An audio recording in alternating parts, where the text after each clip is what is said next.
Roasting coffee with the Kaleido M2 on solar power means that we have the roast profile up on this little tablet, because I'm not using Artisan today.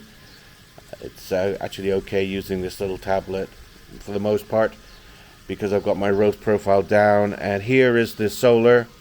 We've got 700 basically watts going out, 630, 640 for the roaster, and incoming solar I've got 743, 750 from the main big panels, and then the D050S charge enhancers are bringing in 263 each, but I've got 3 of them running, so there's actually 600 or 700 watts coming in there. So I've got about 1400 watts coming in, 623 going out for the roaster right here. And if we look at the battery state,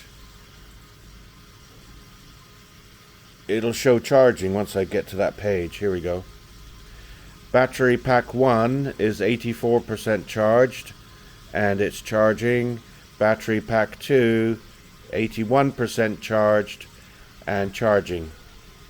So that shows you that the Bluetti AC200Max is a really good solar generator, because I can charge my e-bikes, I can run a coffee roaster, and it will still charge if you have enough solar panels.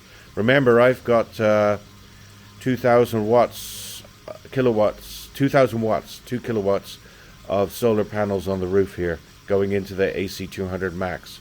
So even with power going out, I'm still charging the batteries. So this is how you can roast coffee on solar power.